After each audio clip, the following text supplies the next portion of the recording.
Hare Krishna, Krishna Hare Hare, Hare Krishna, Hare Krishna, Hare Krishna, Andasya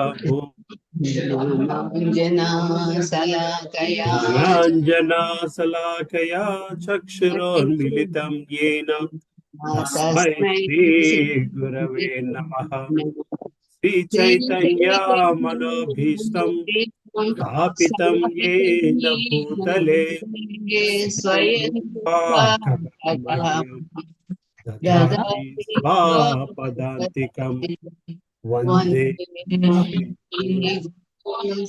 Yuta Padakamalam Sri Guru Vaishnavanscha Sri Rupam Sagrajatam Sahagana Ratnatanvitam Tam Sajivam Sadvaitam Savadutam Parijana Sahitam Krishna Chaitanya Devam Sri Radha Krishna Padan Sahagana Lalita Shri Vishakhanvitansha He Krishna Karuna Sindhu Deenabandhu Jagatpate Gopesa Gopika Kanta Radha Kanta Namostute Tapta Kanchana Gaurangi Radhe Vrindavaneshwari Vrishabhanu Sute Devi Pranamami Hari Priye Vancha Kalpatarubhyasya Kripa Sindhubhya eva cha Patitanam Pavanebhyo Vaishnavebhyo Namo Namaha. Jai Sri Krishna Chaitanya Prabhu Nityananda Shri Advaita Gadadhara Shivasadi Gaura Bhakta Brinda.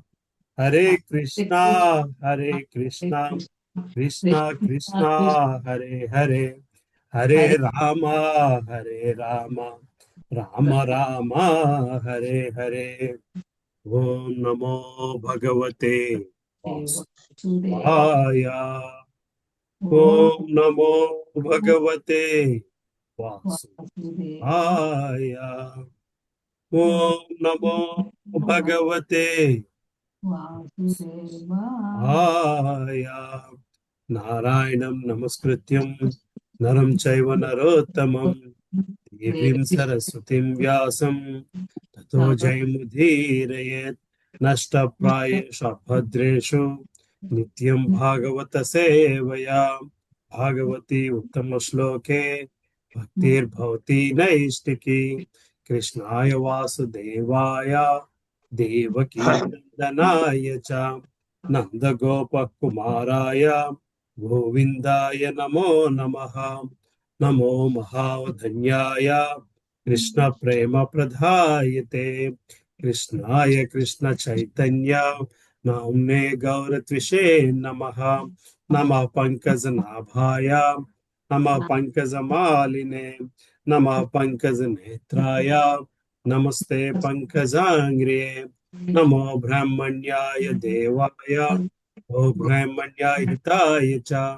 Jagat Hitaya Krishnaya Govindaya Namo Namaha Nama Om Vishnupadaya Krishna Prasthaya Bhutale Srimate Bhakti Vedanta Swami Niti Namine Namaste Saraswati Deve Gauravani Pracharine Nirvisesha Sunyavadi Paschatya Deshatarine Jai Sri Krishna Chaitanya Prabhu Nityananda Shri Advaita Gadadhara Shivasadi Gaura Bhakta Brinda Hare Krishna Krishna Krishna Hare Hare Hare Rama Rama Rama Hare Hare. ముఖం కరోతి వాచాలం పంగం లగైతే గిరిం యత్కృపాతమహం వందే శ్రీగురుం దీనతారీణం ఆనంద మాధవం శ్రీ చైతన్యేశ్వరం అపవిత్రో పవిత్రో వా సర్వావస్థగతోపి వా యస్మరేత్ పుండరీకాక్షం స బాహ్యాభ్యంతర శుచిః శ్రీ విష్ణు శ్రీ విష్ణు శ్రీ విష్ణు. హరే కృష్ణ. హరే కృష్ణ. ప్రభు మాతాజీ ఎలా ఉన్నారమ్మా? हरे कृष्णा प्रभु जी, दंडवत प्रणाम। हरे कृष्ण. हरे कृष्ण. दुर्गा माताजी दंडवत प्रणाम. हरे कृष्ण प्रभु जी। హరే కృష్ణ అమ్మా. సుబ్లక్ష్మి మాతాజీ దండత్ ప్రణామ్. ఎలా ఉన్నారు? బాగున్నానండి. వస్తున్నాం ప్రభుజీ హైదరాబాద్. ఓకే, ఎప్పుడు వస్తున్నారమ్మా? మేము అదే ఫస్ట్ కి వస్తున్నాం ప్రభుజీ. ఫస్ట్ కి వచ్చేస్తున్నారా? పెళ్లి ఉంది చెల్లి గారిది ఆ 6th ని. అది మరి 8th ని మన శంకుస్థాపన ఉంది కదండి. అది నిన్న కట్టేసాము, నా పేరు మీద కూడా కట్టేశారు అమౌంట్. ఎంత ఆనందంగా అనిపించిందో. ఆ ఇంటికి అది వేయిస్తారమ్మా, 8th ని వెళ్దాము అని చెప్పారు. చాలా పెద్ద ఇది చేస్తున్నారు ప్రభుజీ. అంటే చాలా పెద్ద ప్రాజెక్ట్ అంతా మంచిగా జరగాల కృష్ణ భగవాన్ అని నేను ప్రతిరోజు దండం పెట్టుకుంటున్నాను ప్రభుజీ. కృష్ణ ప్రభుజీ. క్లాస్ వెళ్ళిపోదామా? సో ఎవరితో స్టార్ట్ చేయాలి అంటే మనం మంగళవారం మేము ఇంకా నాతో మొదలు పెట్టి చదివేసాను నాన్న. లిస్ట్ ప్రకారం వెళ్ళలేదు. నేను చదవాలండి ప్రభుజీ. చదవాలి ప్రభు. ప్రభాకర్ ప్రభు ముందు చదివేస్తాను, నెట్ సరిగ్గా లేదు వాళ్ళ కొంచెం. సరే చదవండి అమ్మా. హరే కృష్ణ. ఈ విధంగా బ్రహ్మను, శివుని, విష్ణువుని పరీక్షించిన పిమ్మట భృగు మహర్షి తిరిగి సరస్వతి నదీ తీరంలో ఋషుల సదస్సును చేరుకుని తన అనుభవములను వారికి వివరించను. అతి శ్రద్ధగా ఆయన పలుకులను ఆలకించిన మహర్షులు త్రిమూర్తులలో సప్తగుణాధిక్యం కలవాడు విష్ణువే అని నిర్ణయించింది. శ్రీమద్ భాగవతంలో ఈ మహర్షులు బ్రహ్మవాదులుగా అభివర్ణింపబడింది. బ్రహ్మవాదులు అనగా పరతత్వం గూర్చి భాషించేవారనియు ఆయనను వారి ఇంకనూ ఒక నిర్ణయమునకు రాలేదని అర్థం. సాధారణంగా బ్రహ్మవాది పదమును నిరాకారవాదులకు కానీ వేదాధ్యయనం చేయే వారికి కానీ వాడుదురు. అందుచేత అక్కడ సమావేశమైన ఋషులందరూ వేదాధ్యయనం చేసిన వారిని ఆయనను పురుషోత్తమును గుర్చి దేవదేవుని గుర్చి ఒక స్పష్టమైన అవగాహన ఏర్పడిన వారిని గ్రహింపవని. బ్రహ్మ, విష్ణు, మహేశ్వరుని కలుసుకుని భృగు మహర్షి తన అనుభవం వివరించిన పిమ్మట ఆ ఋషులు త్రిమూర్తుల్లో విష్ణువే పరతత్వం మరియు దేవాది దేవుడని గుర్తించారు. భృగు మహర్షి పలికిన పలుకులు విని బ్రహ్మయు శివుడును వెంటనే కలత చెందుటయు, విష్ణుమూర్తి మాత్రం భృగు మహర్షి వృక్షస్థలమును తాడితుడైనను ఏ మాత్రము కలత చెందకుండా చూచి ఆ మహర్షులు మిక్కిలి ఆశ్చర్యమును పొందిరని శ్రీమద్ భాగవతం వర్ణించింది. చిన్న చిన్న ద్వీపములు గాలికి రెప్రెప్లాడుటయు, అఖండ దీపము లేదా సూర్యుని వంటి జ్యోతి నిశ్చలమై ఉండటయు ఇందుకు దృష్టాంతముగా చూపుచుంది. చిరాకు కలిగించే సన్నివేశంలో కూడా ఓరిమిని ప్రదర్శించగల శక్తిని బట్టే ఒక వ్యక్తి గొప్పతనం లెక్కగట్టవను. సరస్వతి నదీ తీరమును సమావేశమైన మహర్షులు భయము నుండి విముక్తిని, శాంతిని పొందగోరిన వారే విష్ణుదేవుని చరణార విందములను ఆశ్రయింపవలని నిశ్చయించారు. ఒక చిన్న చిరాకు కలిగించే సన్నివేశం వల్లనే బ్రహ్మయు శివును తమ ఓరిమిని కోల్పోయారనగా ఇక తమ భక్తులకు వారు ఎట్లు మనశ్శాంతిని, స్థైర్యమును ప్రసాదింపగలరు? విష్ణు భగవానుడు అనితో ఆయనను పరమ మిత్రునిగా అంగీకరించే వారికి జీవితంలో సర్వోత్తమమైన శాంతి చేకూరగలదని భగవద్గీత 5వ అధ్యాయం 29వ శ్లోకం నిలుచును. ఆ ఋషులు ఆ విధముగా వైష్ణవ ధర్మమును అనుసరించేవారు పరిపూర్ణతను సాధింపగలరని నిర్ణయించారు. ఇతర మత శాఖల ధర్మములన్నిటినీ పాటించినను దేవదేవుని విష్ణువును అర్థం చేసుకున్నట్లో ప్రగతి సాధింపలేకపోయినచో ఆ ప్రయాసంతయు నిరార్థకమే కాగలదు. ధర్మానుష్ఠానుచారణము జ్ఞాన స్థితిని చేరుకున్న పిమ్మటనే సాధ్యమగు. పరిపూర్ణ జ్ఞాన స్థితిని చేరుకున్న వ్యక్తి ఐహిక కార్యకలాపాల విషయం నిరాసక్తుడై ఉండును. పరిపూర్ణ జ్ఞానం అనగా తన జీవాత్మ స్వరూపమును పరమాత్మ స్వరూపమును తెలుసుకొని ఉండుట. పరమాత్మయు జీవాత్మయు గుణముల్లో సమానులైనను పరిమాణంలో సమానులు కారు. ఇట్టి విక్షిప్తంతో కూడిన అవగాహనే పరిపూర్ణ జ్ఞానం. కేవలము నేను భౌతిక పదార్థమును కాను, నేను ఆత్మను అని తెలుసుకుంటే పరిపూర్ణ జ్ఞానం కాదు. నిజమైన ధర్మానుష్ఠానం భగవత్ సేవా రూపము లేదా భక్తి రూపమైనది. ఈ అంశమును భగవద్గీత 18వ అధ్యాయం 66లో ధృవపరచబడుచున్నది. శ్రీకృష్ణ భగవాన్ సర్వధర్మాలను విడి నన్నే శరణ పొందుమని. అందుచేత ధర్మమున మాట వైష్ణవ ధర్మమునకును భగవద్ ధర్మమునకు మాత్రమే అన్వయించును. దానిని అనుసరించుటే ఇతర సర్వ కళ్యాణ గుణములను శ్రేయస్సును తమంత తామే చేకూరును. హరే కృష్ణ. చౌతర ప్రభు, ప్రభాకర్ ప్రభు. పుస్తకం చదువుతానండి. అలాగేనండి, మీ వాయిస్ చాలా బ్రేక్ అవుతుంది. బుక్ ఉందండి, బుక్ లో చదవండి ప్రభు. అలాగే సార్, బుక్ లో చూసాను ప్రభుజీ. అత్యున్నతమైన పరిపూర్ణ జ్ఞానం అనగా దేవాదేవుని ఎరుగుటే అని భక్తి సేవా మార్గమున తప్ప మరొక మత ధర్మ పద్ధతిని ద్వారా అవగాహన చేసుకొనలేము. భక్తియుక్త సేవ ద్వారా ఏర్పడు పరిపూర్ణ జ్ఞానం చేత తక్షణము ఫలిము సిద్ధించును. జ్ఞాన సిద్ధిని సాధించిన పిమ్మట భౌతిక జగత్తు పట్ల అనాసక్తుడగును. ఇది కేవలము శుష్క తార్కిక చర్చల ద్వారా ఏర్పడు అనాసక్తి కాదు. కేవలము సిద్ధాంత అవగాహన చేత కాకుండా ప్రత్యక్షానుభవం చేత భక్తులు భౌతిక జగత్తు పట్ల అనాసక్తులగుదురు. భక్తుడు దేవాది దేవుని సాంగత్యంలో కొంత అనుభూతిని చవిచూచిన పిమ్మట సహజముగానే అతనికి తన చుట్టూ గల సమాజము అందులోని ప్రేమానుబంధముల పట్ల ఆసక్తి ఏర్పడను. ఈ విధముగా అనాసక్తి శూన్యమైనది కాదు.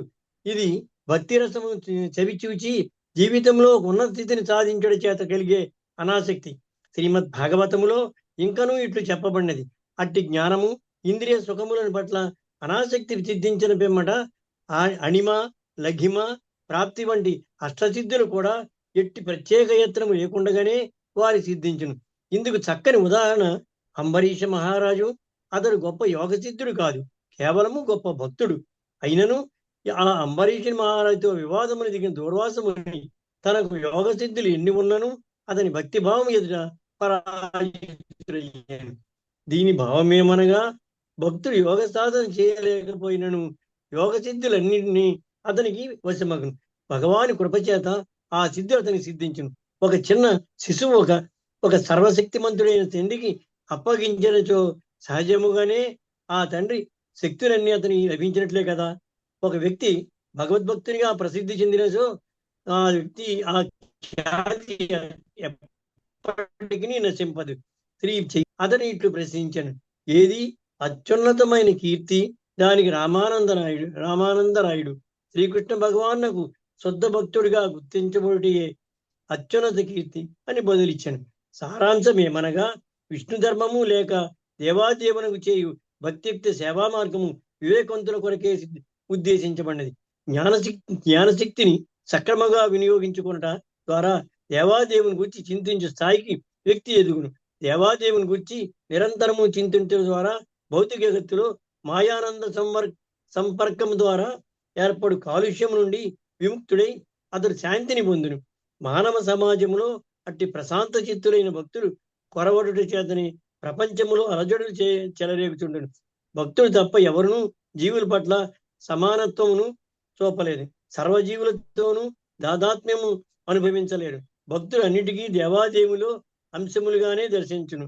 కనుక జంతువులను మానవులను సమస్త జీవులను అతడు సమదృష్టితో చూచును.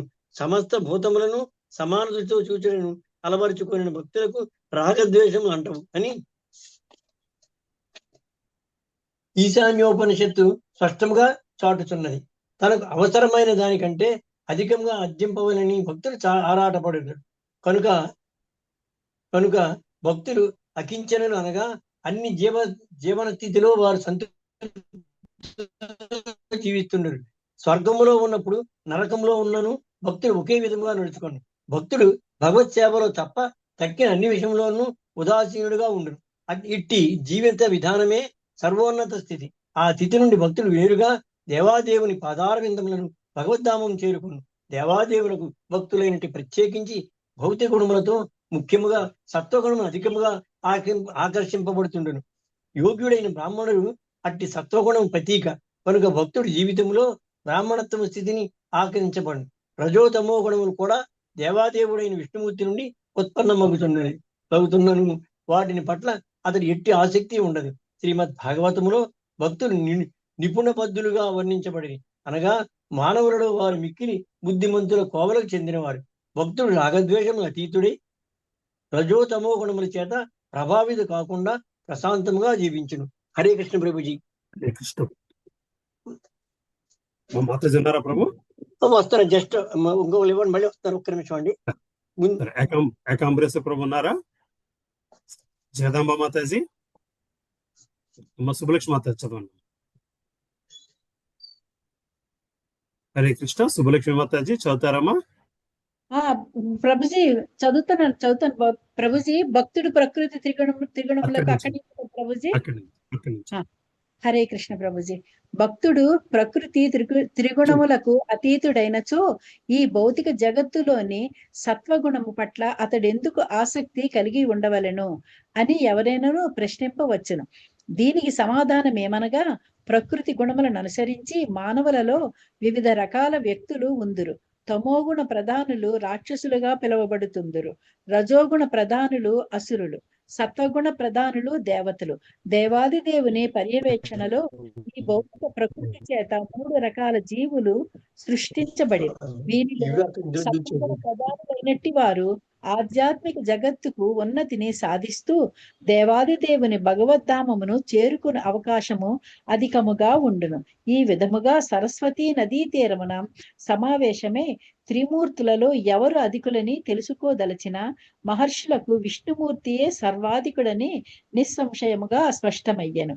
అటు పిమ్మట వారందరూ భక్తియుక్త సేవలో నెలకొని వైకుంఠమును చేరుకొనిరి. భవబంధముల నుండి విముక్తిని పొందదలచువారు శ్రీమద్ భాగవతపు ఆరంభములో సుఖదేవ గోస్వామి చేసిన ఆదేశమును అంగీకరించుట శ్రేయస్కరము. సుఖదేవ గోస్వామి ముఖార విందము నుండి వెలువడిన దగుట చేత శ్రీమద్ భాగవతము శ్రవణము ముక్తికి మిక్కిలి సులభ మార్గము. అదే అంశమును సూత గోస్వామి కూడా ఇట్లు నిర్ధారించెను. లక్ష్యరహితముగా ఈ భౌతిక జగత్తులో ప్రయాణించు జీవి ఎవరైనాను సుఖదేవ గోస్వామి ముఖార విందము నుండి వెలువడిన అమృత పలుకులను ఆస్వాదిస్తూ సరి అయిన మార్గములో భక్తియుక్త సేవకు పూనుకొనుట ద్వారా తప్పక వారు జనన మరణ చక్ర పరిభ్రమణము ద్వారా ఏర్పడు శ్రమ నుండి విముక్తులగుదురు. అనగా ప్రేమతో కూడిన భక్తియుక్త సేవలో నెలకొనినట్టి వారెవరైనాను తప్పక ఈ భౌతిక బద్ధ జీవిత ప్రయాణము నుండి విముక్తిని సాధించగలుగుదురు. ఇది మిక్కిలి సులభ మార్గము. సుఖదేవ గోస్వామి అధరముల నుండి శ్రీమద్ భాగవత రూపమున వెలువడిన మధుర వాక్కులను ఆలకించుటయే మనము చేయవలసిన కార్యము. మరొక అంశమేమనగా, శివుడు బ్రహ్మ వంటి అన్య దేవతలను విష్ణుమూర్తితో సమానులుగా మనమెన్నడూ పరిగణించరాదు. అట్లు చేసినచో పద్మపురాణమును అనుసరించి మనము పాషండుల మౌదుము. హరివంశము అను వైదిక సాహిత్యములో దేవాది దేవుడైన విష్ణువు ఒక్కడే ఆరాధ్యుడని తెలుపబడినది. మనము హరే కృష్ణ మహామంత్రమును గాని మరొక విష్ణు మంత్రమును గాని నిరంతరము జపించవలను. శ్రీమద్ భాగవతపు 2వ స్కందములో బ్రహ్మదేవుడు ఇట్లు చెబుతుండెను, శివుడును నేనును దేవాది దేవుని చేత అతని పర్యవేక్షణలో వివిధ కార్యములను నిర్వర్తించుటకు వినియోగించబడితిని. శ్రీ చైతన్య చరితామృతములోను జగత్తుకు ప్రభువు శ్రీకృష్ణుడొక్కడే, ఇతర సమస్త జీవులు ఆ శ్రీకృష్ణుని దాసులుగా తెలుపబడెను. భగవద్గీత 7.7లో శ్రీకృష్ణునకు మించిన సత్యము మరొకటి లేదని భగవానుడే నిర్ధారించి తెలిపెను. సమస్త విష్ణుతత్వ రూపములలోను కృష్ణతత్వమే 100కి 100 దేవాది దేవుడని బోధించుట కొరకే సుఖదేవ గోస్వామి శ్రీకృష్ణుడు అవతరించినప్పుడు జరిగిన ఒక సంఘటనను వివరించను.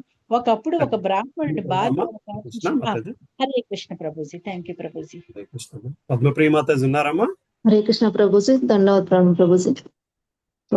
ఒకప్పుడు ఒక బ్రాహ్మణుని భార్య ఒక శిశువును ప్రసవించును. దురదృష్టవశాత్తు ఆ శిశువు జన్మించగానే మరణించెను. ఆ శిశువునకు తండ్రి అయిన బ్రాహ్మణుడు ఆ మృత శిశువును తీసుకుని నేరుగా ద్వారకలోని శ్రీకృష్ణుని ప్రసాదమునకు వెళ్ళెను. యవ్వనంలో గల తల్లిదండ్రుల కన్నుల ఎదుటనే ఆ శిశువు అట్లు అకాల మృత్యు పాలగును. పాలగుట ఆ బ్రాహ్మణి ఎంతగానో ఆందోళనకు గురి చేసెను. అతని మనసు ఆందోళన చెందెను. పూర్వము శ్రీకృష్ణుడు నివసించిన ద్వాపర యుగాంతము వరకు ఒక రాజ్యములో తల్లిదండ్రులు జీవించి ఉండగానే పుత్రుడు మరణించినచో దానికి రాజే బాధ్యుడిగా భావింపబడుచుండెను. శ్రీరామచంద్రుని కాలములో కూడా రాజులకు అట్టి బాధ్యత కలదు. శ్రీమద్ భాగవత ప్రథమ స్కందములో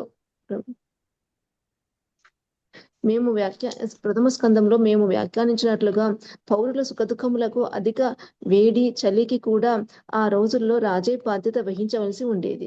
జన్మించగానే తన శిశువు మరణించుటలో తన దోషమేమీ లేదని భావించి అతడు వెంటనే ఒడిలోకి తన మృత్యు శిశువును తీసుకుని రాజప్రసాదమునకు వెళ్లి రాజును ఇట్లు దూషించసాగాను. ప్రస్తుత దేశపు రాజు ఉగ్రసేనుడు బ్రాహ్మణ ద్వేషి. వేదములను దూషించు వాడిని లేక యోగ్యుడైన బ్రాహ్మణ వర్గమునకు ద్వేషించు వాడిని బ్రహ్మద్వేషి అందరు. ఈ విధముగా రాజును బ్రహ్మద్వేషి అనమే కాకుండా శరదీహ బుద్ధిహీనుడు అని కూడా ఆ బ్రాహ్మణుడు దూషించెను. రాజ్యమును పాలించు రాజు ప్రజల కష్టసుఖములను విచారించట కొరకే మిక్కిలి వివేకవంతుడుగా ఉండవలెను. కానీ ఆ బ్రాహ్మణుని దృష్టిలో ఆ సింహాసనమును అధిష్ఠించిన రాజు ఎంత మాత్రమును వివేకి కాడు.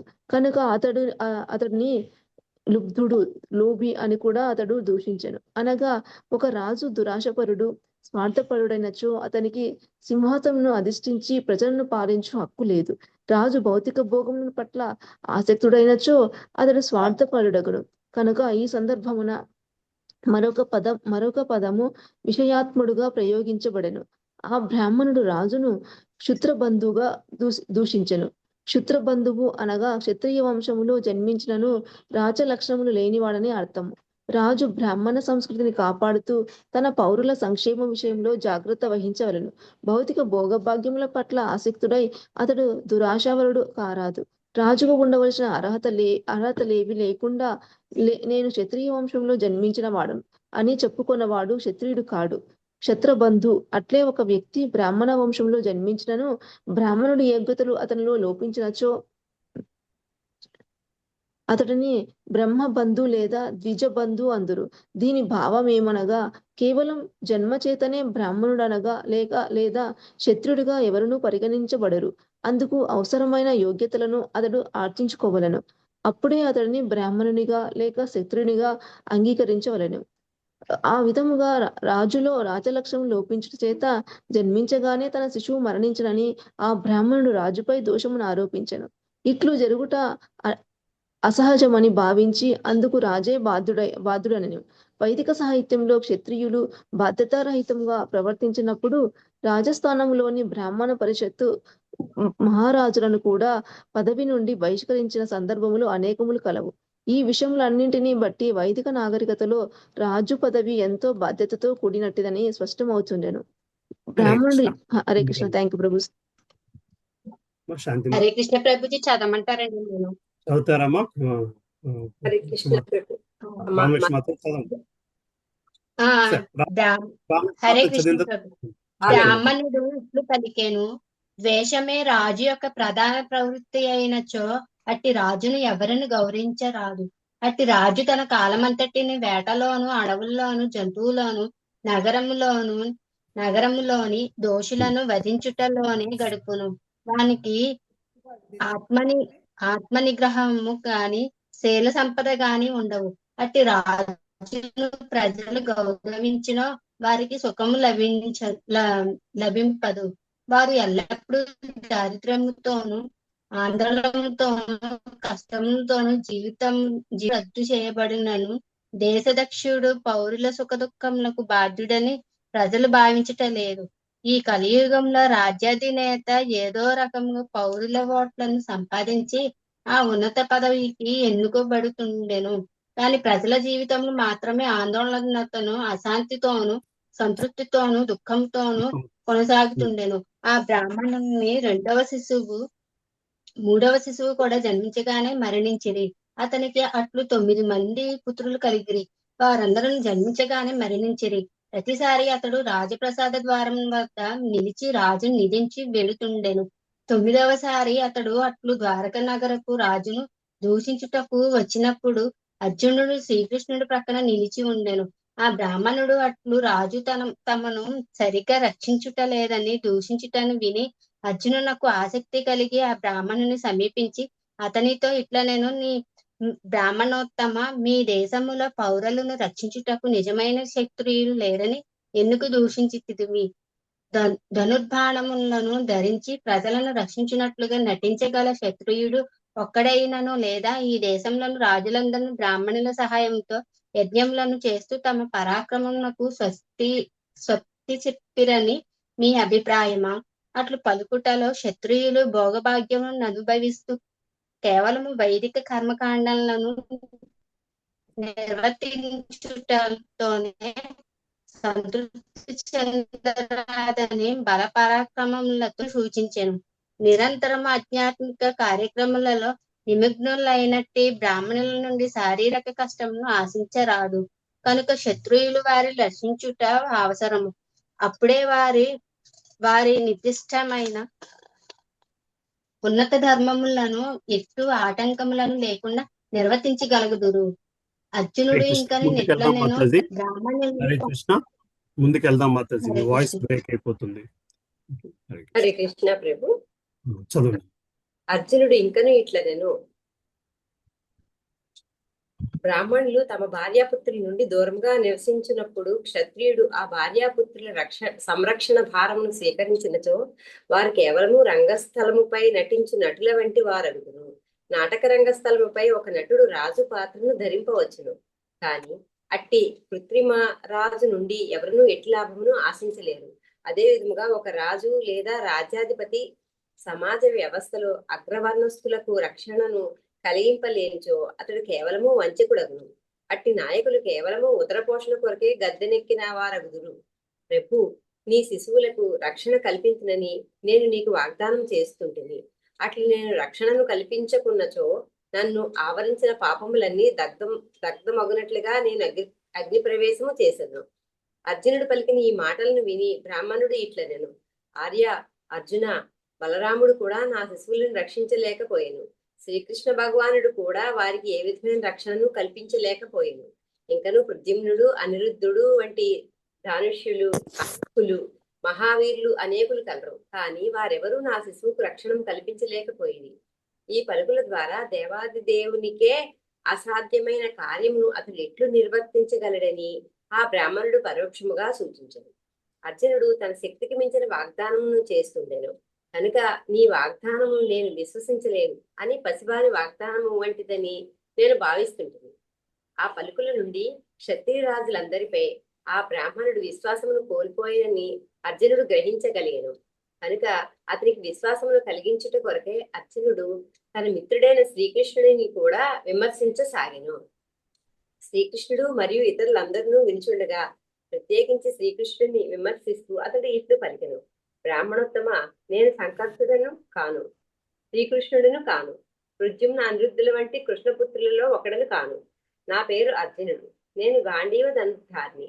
అడవిలో శివుడు మరియు నేను కలిసి వేటాడుతున్న సమయమున ఆ శివునితోనే పోరాడి అతని ప్రశంసలు అందుకుని నన్ను నీవు అవమానించతగదు.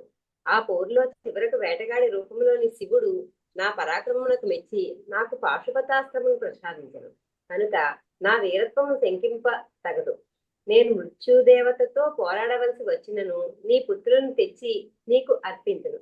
అర్జునుడు అట్లు ధైర్యంగా పలుకగా బ్రాహ్మణునకు ఏదో రకముగా కొంత విశ్వాసం కలిగి అతడు తన గృహమునకు తిరిగి వెళ్ళి. హరే కృష్ణ. చదవమంటారంట. బ్రాహ్మణుని భార్య మరొక శిశువును ప్రసవిస్తుండగా, ఆర్య, అర్జున, రండి, నా శిశువుని రక్షించుము అని అతడు అర్జునుని ప్రార్థించసాగాడు. అతని పిలుపును వినగానే అర్జునుడు పవిత్ర జలమును స్పృశించి కొన్ని మంత్రములను పఠించి తన ధనుర్బాణములకు రక్షణ చేకూర్చుకొనెను. శివుని చేత స్వయంగా తనకు వసగబడిన అస్త్రములను అతడు తీసుకొనెను. మనస్సులో శివుని స్మరిస్తూ బయలుదేరాను. ఆ విధముగా అతడు గాంధీవ ధనుర్ధారి అయి వివిధాస్త్రములతో ఆ ప్రసూతి గృహం ఎదుట ప్రత్యక్షమైంది. హరే కృష్ణ. గోవింద కృష్ణ ప్రభు ఉన్నారమ్మా? లలిత మాతాజీ, రాధాలీలా దేవిదాస్ మాతాజీ చదువుతారు. రేవతి మాతాజీ చదువుతాను ప్రభుజీ. హరే కృష్ణ ప్రభుజీ, దండావతరణ. బ్రాహ్మణకు తానిచ్చిన వాగ్దానము నిలుపుకొనుట కొరకై అర్జునుడు ద్వారకను విడిచిపోలేదు. ఆ రాత్రి సమయంలో బ్రాహ్మణుని భార్య ప్రసవించబోతున్నప్పుడు అతనికి పిలుపు వచ్చెను. ప్రసూతి గృహమునకు బయలుదేరుటకు మునిపే అర్జునుడు తన మిత్రుడైన శ్రీకృష్ణుని కాకుండా శివుని స్మరించెను. శ్రీకృష్ణుడు బ్రాహ్మణకు రక్షణ కల్పించలేకపోవట చేత శివుని స్మరించుటయే సరి అయినదని అతడు భావించెను. ఒక వ్యక్తి అన్య దేవతలను ఆశ్రయించుటకు ఇది మరొక ఉదాహరణ. దీనినే భగవద్గీత 7.20లో కామైస్పృహైతజ్ఞానః ప్రపద్యంతేన్య దేవత. వివిధ రకముల కోరికల చేత జ్ఞానము నశించిన వారు దేవాది దేవుని విస్మరించి అన్య దేవతలను ఆశ్రయించుదురు. ఏమైనను అర్జునుడు సామాన్య మానవుడు కాడు. ఆయనను శ్రీకృష్ణుని పట్ల తన గల స్నేహము చేత శ్రీకృష్ణుడు ఆ బ్రాహ్మణకు రక్షణ కల్పించలేకపోవట చేత శివుని స్మరించుటయే ఉత్తమమని అతను భావించెను. కానీ శ్రీకృష్ణుని కాదని శివుని స్మరించుట ఎట్లు నిరర్థకమో అర్జునకు తర్వాత తెలిసి వచ్చినది. ఏమైనను అర్జునుడు వివిధ మంత్రములను పఠించి విల్లు చేతబూని ప్రసూతి గృహమునకు అన్ని దిక్కుల నుండి రక్షించుటకు ప్రయత్నించెను. బ్రాహ్మణుని భార్య మగ శిశువును ప్రసవించెను. ఎప్పటి వలనే శిశువు రోధించసాగెను. కానీ కొన్ని క్షణంలోనే ఒకసారిగా ఆ శిశువు మరియు అర్జునుని బాణములు ఆకాశంలోకి అదృశ్యమైపోయాను. ఆ బ్రాహ్మణుని గృహము శ్రీకృష్ణుని ప్రాసాదముకు దగ్గరలోనే ఉండుట చేత అర్జునుడు తన అధికారము ధిక్కరించుట చేత కలిగిన పరిణామాలను చూస్తూ శ్రీకృష్ణుడు వినోదిస్తుండెను. అతడు తన మాయచే బ్రాహ్మణుని శిశువుని అర్జునుని శివుడు అతని కొసగిన పాశుపతాస్త్రంతో సహా అన్నిటినీ మాయం చేసెను. అనవత్తు ఫలం తేషాం తద్వత్ వత్సలల్ప మేధసాం. భగవద్గీత 7.23లో అల్పబుద్ధులు బుద్ధి విభ్రమములో అన్య దేవతలను ఆశ్రయించి వారు ప్రసాదించు తాత్కాలిక వరముల్లో తృప్తి చెందుతుందురు. శ్రీకృష్ణుడు మరియు ఇతర సమక్షములో బ్రాహ్మణుడు అర్జునుని ఇట్లు నిందించెను. అయ్యలారా, నా మూర్ఖత్వమును చూడుము. అర్జునునికి పలుకులను నేను విశ్వసించి తిని. అతడు వట్టి నపుంసకుడు. అతడు తప్పుడు వాగ్దానాలను చేయుటలో దిట్ట. అర్జునుని పలుకులను విశ్వసించిన నేను ఎంతటి మూర్ఖుడను. ప్రద్యుమ్న అనిరుద్ధులు బలరామకృష్ణులు కూడా విఫలులైన పిమ్మట అతడు నా శిశువును రక్షించుదనని వాగ్దానం చేసెను. అంతటి గొప్ప వీరులే నా శిశువును రక్షించలేకపోయినచో ఇంకెవరు రక్షించగలరు? కనుక అర్జునునికి తప్పుడు వాగ్దానము నేను ఖండిస్తుంటిని. అతని గాంధీవ ధనుసును కృష్ణ బలరాముల ప్రద్యుమ్న అనిరుద్ధుల కంటే కూడా తాను అధికుడనని భావించు అతని గర్వమును కూడా నేను నిరసిస్తుంటిని. నా శిశువు ఇప్పటికే మరొక లోకమును కొనిపోబడెను. ఇప్పుడు ఎవరైనా తిరిగి ఎట్లు తీసుకురాగలరు? అవివేకముతో అర్జునుడు ఇతర లోకముల నుండి నా శిశువును తీసుకువచ్చినని భావింతిని. హరే కృష్ణ ప్రభుజీ. Thank you Prabhuji. హరే కృష్ణ ప్రభుజీ. చదువుతాను ప్రభుజీ. ఇట్లు బ్రాహ్మణుని చేత దూషించబడి అర్జునుడు శిశువును కనుగొనుట కొరకై ఒక యోగశక్తిని ఆశ్రయించి మరొక లోకమునకు పోదలిచెను. యోగులు ఒక లోకము నుండి మరొక లోకమునకు యథేచ్ఛగా ప్రయాణించుటకు వీలుగా యోగశక్తిని అర్జునుడు సాధించినట్లుగా కనిపించును. ముందుగా అతడు యమలోకమునకు వెళ్ళెను. అక్కడ బ్రాహ్మణుడి శిశువుల కొరకు వెతికెను. అయినను ఆ శిశువులు అక్కడ అతను కనుగొనకు లేకపోయెను. అతడు వెంటనే ఇంద్రుడు వసించు స్వర్గలోకమునకు వెళ్ళెను. అక్కడ కూడా శిశువు జాడను కనుగొనలేకపోయాను. తర్వాత వరుసగా అగ్ని, నైరుతి, చంద్రలోకం దర్శించెను. అనంతరము వాయు, వరుణలోకమునకు వెళ్ళెను. శిశువు జాడ ఎక్కడను కనిపించక చివరకు రసాతలములకు వెళ్ళెను. అన్ని లోకముల్లోనూ మిక్కిలి దిగువను ఉండు లోకమది. ఇట్లు అన్ని లోకముల్లో భ్రమించి చివరకు ఊర్ధ్వలోకములన్నింటిపైన గల బ్రహ్మలోకమునకు చేరుకొనను. అది యోగులు కూడా చేరలేనట్టు లోకము. శ్రీకృష్ణ అనుగ్రహం చేత అర్జునునకు ఆ శక్తిని సిద్ధించినది. అన్ని లోకముల్లో ఎక్కడ వెతికను శుచిజాడలు కనుగొనలేకపోవడం చేత బ్రాహ్మణునకు అతడు వాగ్దానం చేసినట్లు అగ్నిలో అగ్నిలో ప్రవేశించడం సిద్ధమయ్యాను. కానీ శ్రీకృష్ణుడు అర్జునుని పట్ల మిక్కిలి దయాళుడు కనుక అతడు అర్జునుని అగ్నిలో ప్రవేశించకుండా వారించెను. ఎందుకనగా అతడు శ్రీకృష్ణుడు నాకు ఆంతరంగిక మిత్రుడు.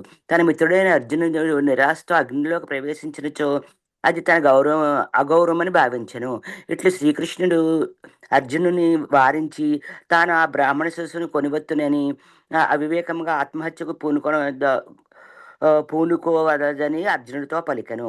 ఈ విధముగా అర్జునుని శాంతపరిచి శ్రీకృష్ణుడు తన దివ్యరథమును తీసుకురమ్మని ఆదేశించెను. అర్జునుడితో సహా అతడు రథమెక్కి ఉత్తర దిశగా బయలుదేరెను. సర్వశక్తిమంతుడు దేవాది దేవుడైన శ్రీకృష్ణుడు ఎట్టి శ్రమ లేకుండా మృత శిశువుని కొని రాగలిగాడు. కానీ ప్రస్తుతము అతడు ఒక మానవ మాతృడి పాత్రను పోషిస్తుండని విషయమును మనకు ఎల్లప్పుడూ గుర్తుంచుకోవలను. మానవుడు ఏదైనా ఫలితములను సాధించుటకు శ్రమించినట్లుగా శ్రీకృష్ణుడు కూడా తన మిత్రుడైన అర్జును వలనే మానవ మాతృనిగా నటిస్తూ బ్రాహ్మణుని మృత శిశువులను కొనివచ్చుటకు ద్వారక నుండి బయలుదేరను. మానవ సంఘములోని మానవుని వలనే తన లీలను ప్రదర్శిస్తూ శ్రీకృష్ణుడు తనకంటే అధికుడు ఎవరినో లేడని స్పష్టంగా నిరూపించను. భగవానుడు గొప్పవాడు అనేది దేవాది దేవునికి సంబంధించిన నిర్వచనము. కనీసము ఈ భౌతిక జగత్తులో తాను అవతరించి తనకంటేనూ ఈ విశ్వంలో అధికులు ఎవరినూ లేరని శ్రీకృష్ణుడు నిరూపించను. అర్జునుడితో సహా ప్రభుజీ ఓకే అండి. హరే కృష్ణ ప్రభుజీ. Thank you Prabhuji. కృష్ణ ప్రభుజీ ఎవరమ్మా ఎవరు అడుగుతున్నారు? లలిత మాతాజీనమ్మా. చౌదరి గారు ఏకాంబరేశ్వర ప్రభు కూడా చౌదరి. అనిత మాత చదవండి. హరే కృష్ణ ప్రభుజీ. దండవత్. అర్జునుడితో సహా రథముపై ఆసీనుడై శ్రీకృష్ణుడు వివిధ ఊర్ధ్వలోకములను దాటుతూ ఉత్తర దిశగా పయనించసాగను. శ్రీమద్ భాగవతంలో ఈ లోకములు సప్త ద్వీపములుగా వర్ణించబడెను. వైదిక సారస్వతంలో ఈ లోకములన్నీ కొన్నిసార్లు ద్వీపములుగానే వర్ణించబడెను. మనము నివసించు మధ్యలోకము జంబూ ద్వీపముగా పిలువబడును. దీనిపై అనంతమైన ఆకాశము వాయు సముద్రముగా భావించబడినది. ఆ వాయు మహాసముద్రములో పలు దీవులు కలవు. అవే వివిధ లోకములు. ప్రతి దీవిలోనూ సముద్రములు ఉండును. కొన్ని ద్వీపములలో సముద్రములు ఉప్పు నీటితో నిండి ఉండును. కొన్ని ద్వీపములలో క్షీర సముద్రములు ఉండును. మరికొన్నిటిలో మదిర సారాయి సముద్రములు, ఘృత నెయ్యి సముద్రములు, తైల సముద్రములు ఉండును. వాటిలో వివిధ రకాల పర్వతములు కూడా ఉండును. ప్రతి దీవిలోని వాతావరణము భిన్నముగా ఉండును. శ్రీకృష్ణుడు ఈ ద్వీపములన్నింటినీ దాటి విశ్వము పైపొరను చేరుకొనెను. ఈ పైపొర శ్రీమద్ భాగవతంలో గాఢాంధకారముతో నిండి ఉండునని వర్ణించబడినది. ఈ భౌతిక జగత్తు అంతయు అంధకారమయమని తెలుపబడ్డది. బయటి ప్రదేశంలో సూర్యుడి వెలుతురు ఉండును కనుక అది ప్రకాశించును. కానీ అక్కడి పొరల్లో సూర్యప్రకాశము ఉండదు కనుక సహజముగానే అది అంధకారంతో నిండి ఉండును. శ్రీకృష్ణుని రథము విశ్వము యొక్క పైపొరను చేరుకొనేసరికి ఆ రథమును లాగుచున్న శైబ్య, సుగ్రీవ, మేఘ, పుష్ప, బలాహకములు అను 4 అశ్వములను ఆ అంధకారంలో ప్రవేశించుటకు వెనుకాడైను. శ్రీకృష్ణుడి అశ్వములు సాధారణమైనవి కావు కనుక అవి అట్లు వెనుకంజ వేయుట కూడా శ్రీకృష్ణుడి లీలలో ఒక భాగమేనని చెప్పవచ్చును. సాధారణమైన అశ్వములకు విశ్వమంతటను సంచరించి పై పొరల్లోనికి కూడా చొచ్చుకొని పోగల సామర్థ్యము ఉండదు. శ్రీకృష్ణుడు ఎట్లు దివ్య స్వరూపుడో అట్లే ఆయన రథము, అశ్వములు, ఆయనకు సంబంధించిన సమస్త విషయములు కూడా దివ్యములైనవి. అవి ఈ భౌతిక జగత్తు యొక్క గుణములకు అతీతమైనవి. శ్రీకృష్ణుడు ఆ అవతారంలో సామాన్య మానవుని పాత్రను పోషిస్తున్నాడని ఆయన సంకల్పము చేత ఆయన అశ్వములు కూడా సాధారణ అశ్వముల వలె నడుస్తూ అంధకారంలో ప్రవేశించుటకు వెనుకంజ వేసనని మనము గ్రహించవలేను. హరే కృష్ణ ప్రభుజీ. Thank you. హరే కృష్ణ ప్రభుజీ. దండవత్నాం. భగవద్గీత 18.78లో నుడవబడినట్లు కృష్ణుడు యోగేశ్వరుడు బుక్ లో చదువుతాను ప్రభుజీ. యోగేశ్వరుడు సర్వయోగిక శక్తులను యోగేశ్వరుడైన హరి అధీనంలో నుండును. మన అనుభవంలో మనము యోగ సిద్ధులు సాధించిన వారిని ఎందరినో చూచుచున్నాము. ఒక్కొక్కప్పుడు వారు ఆశ్చర్యకరమైన మహిమలను ప్రదర్శింతురు. మరి కృష్ణుడు సర్వయోగ శక్తులకును అధిపతి కదా. అంధకారంలోకి చొచ్చుకొని పోవుటకు తన అశ్వములు వెనుకాడుచున్నవని గ్రహింపగానే కృష్ణుడు సుదర్శనము అనబడు తన చక్రమును స్మరించెను. 1000 మంది సూర్యులు ఒక్కసారి ఉదయించినంత కాంతితో ఆ చక్రము ఆకాశం నింపివేసెను. విశ్వముపై పొరలలోని అంధకారమును కూడా కృష్ణునిచే కల్పితమైనది. సుదర్శన చక్రమును ముందుంచుకొని కృష్ణుడు అంధకారంలోనికి ప్రవేశించెను. శ్రీరామచంద్రుడు తన శాంగద ధనుస్సును విడిచిన బాణము రావణుని సైన్యంలోనికి చొచ్చుకొని పోయినట్లు ఆ సుదర్శన చక్రము ఆ అంధకారంలోనికి చొచ్చుకొని పోయినదని శ్రీమద్ భాగవతము వర్ణించినది. అనగా చక్కనిది, దర్శనము అనగా రూపము గలది. శ్రీకృష్ణుని సుదర్శన చక్రము సహాయంతో సర్వమును స్పష్టముగా కనిపించుచుండెను. అంధకారము పటాపంచలమయ్యను. ఆ విధముగా కృష్ణుడును అర్జునుడును ఈ భౌతిక విశ్వము చుట్టూన్న అంధకారమును దాటిరి. అంతటా అర్జునునకు బ్రహ్మజ్యోతి అనబడు ప్రకాశము దృగ్గోచరమయ్యను. ఈ బ్రహ్మజ్యోతి భౌతిక విశ్వము కప్పునకు వెలుపల నుండును. దానిని మన మామూలు చర్మచక్షువులతో దర్శించుట అసాధ్యము. మామూలు చక్షువులతో దర్శించుట సాధ్యం కాదు కావున అది అవ్యక్తమనబడును. వేదాంతులు అనబడు నిరాకారవాదులు చివరకు చేరుకొను గమ్యము ఆధ్యాత్మికమగు ఆ బ్రహ్మజ్యోతియే. ఈ బ్రహ్మజ్యోతిని అనంత సారం, అంతులేనిది, అగాధమైనది అని కూడా వర్ణింతురు. ఆ బ్రహ్మజ్యోతిని దర్శింపలేక అర్జునుడు కన్నులు మూసుకొనెను. కృష్ణార్జునులు బ్రహ్మజ్యోతిని చేరుకొనిన వృత్తాంతము హరివంశంలో వర్ణింపబడినది. అందు కృష్ణుడు అర్జునుతో ఇట్లనెను: ప్రియమైన అర్జున, కన్నులు మిరుమిట్లు గొల్పుచున్న ఈ ఆధ్యాత్మిక కాంతి నా దేహము నుండి వెలువడు కిరణ సముదాయము. ఓ భరత కులాగ్రణి, ఈ బ్రహ్మజ్యోతిని నేనే. సూర్యకాంతిని వేరు చేయుటకు వీలు లేనట్లే కృష్ణుని ఆయన దేహము నుండి వెలువడు కిరణ సముదాయము బ్రహ్మజ్యోతిని వేరు చేయుటకు వీలు లేదు. అందుచేతనే కృష్ణుడు ఆ బ్రహ్మజ్యోతి తానే అని పలికెను. హరివంశంలో స్పష్టంగా ఆయన అహం సహా, అది నేనే అని పలికెను. బ్రహ్మజ్యోతి ఆధ్యాత్మిక స్ఫులింగముల లేదా జీవులనబడు చిత్ కణముల సముదాయము. సోహం, నేనే బ్రహ్మజ్యోతిని అను వేదవాక్యమును జీవాత్మలకు కూడా అన్వయింపవచ్చును. అవి కూడా తామే బ్రహ్మజ్యోతి అని ప్రకటింపవచ్చును. హరివంశంలో కృష్ణుడు ఇంకను ఇట్లు వివరించును: ఈ బ్రహ్మజ్యోతి నా ఆధ్యాత్మిక శక్తి యొక్క విస్తరణము. హరే కృష్ణ ప్రభుజీ. Thank you Prabhuji. కుమారి మాతాజీ ఉన్నారమ్మా? హరే ప్రభుజీ. ప్రభుజీ, నేను ఏకాంబరేశ్వర మాట్లాడుతున్నా ప్రభుజీ. హరే కృష్ణ ప్రభుజీ.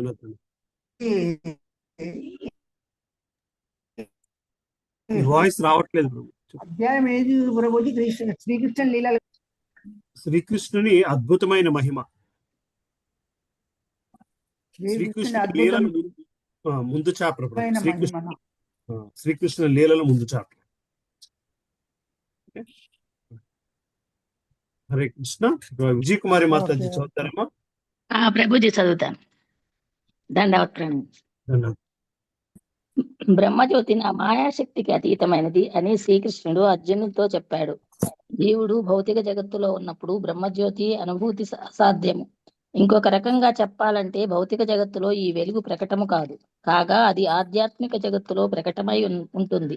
హరివంశంలో తెలుపబడిన వ్యక్త అవ్యక్త అనే పదాలకు అర్థం ఇదే. భగవద్గీతలో అవ్యక్తో వ్యక్త సనాతన, ఈ రెండు శక్తులు శాశ్వతముగా ప్రకటమై ఉంటాయి అని చెప్పబడింది. తరువాత కృష్ణార్జునులు సువిశాలమైన ఆధ్యాత్మిక జలరాశిలో ప్రవేశించారు. అదే కారణ సముద్రం. ఆ సముద్రమే భౌతిక జగత్తు సృష్టికి మూలమని దాని అర్థం. ఆ ప్రదేశము త్రిగుణ ప్రభావానికి దూరమై ఉంటుంది కనుక విరజ అని కూడా తెలియబడుతుంది. మృత్యుంజయ తంత్రము అనే గ్రంథములో ఈ కారణ సముద్రము అంటే విరజ గురించిన విపులమైన వర్ణనము ఉన్నది.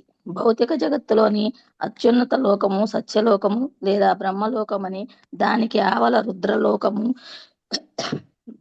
మహావిష్ణు లోకము ఉన్నాయని దానిలో చెప్పబడింది. ఇక ఈ మహావిష్ణు లోకము గురించి బ్రహ్మ సంహితలో యహ్ కారణార్ణ వజలే భజతి స్మ యోగ నిద్రామనస్థ జగదండ సరూక్ మకూపహ అని చెప్పబడింది. అంటే మహావిష్ణువు కారణ సముద్రములో శయనించి ఉంటాడు.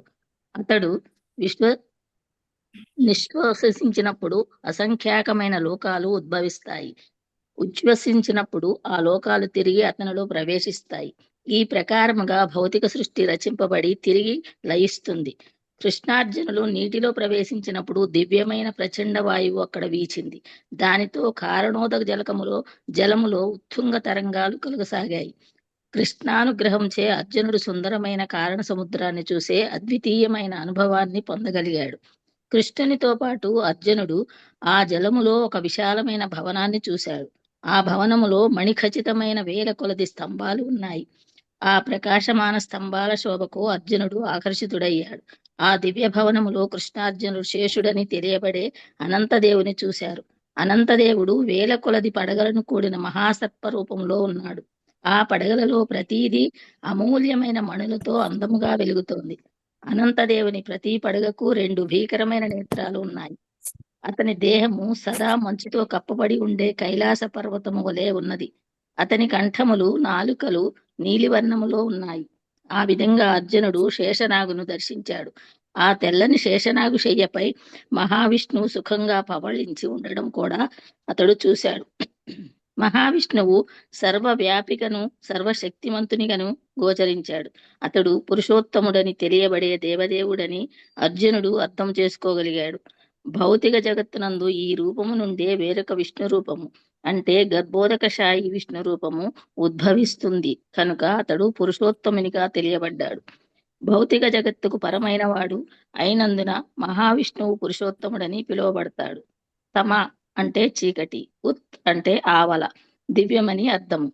కనుక ఉత్తమ అంటే భౌతిక జగత్ అనే చీకటి ప్రాంతానికి ఆవల అని భావము.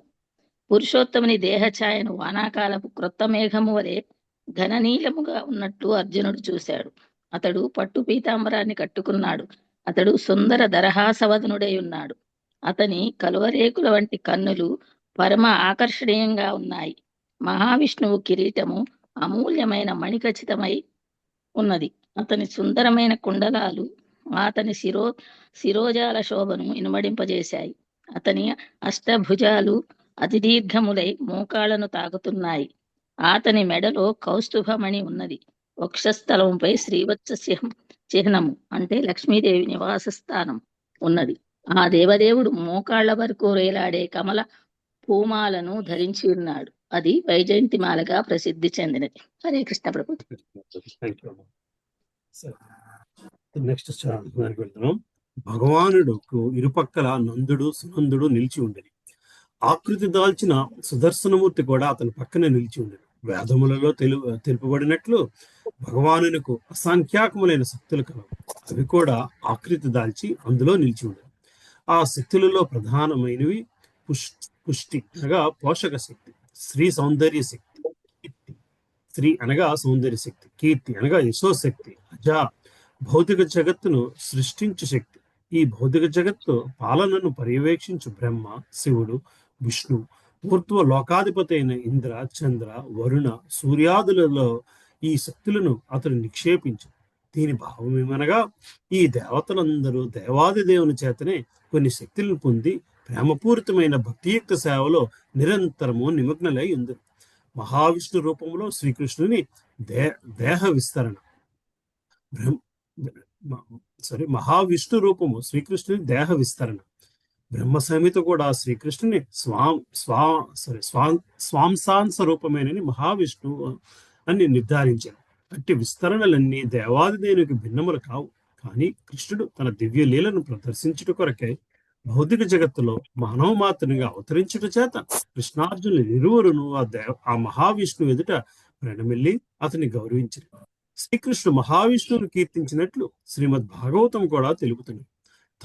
తనతో ఆ మహావిష్ణువు భిన్నుడు కానందున అతడు తనకు తానే నమస్కరించుకున్నాడు. శ్రీకృష్ణుడు కీర్తించినని దీని భావం. కానీ శ్రీకృష్ణుడు అట్లు మహావిష్ణువునకు అర్పించుట అహంగ్రహ ఉపాసన కాదు.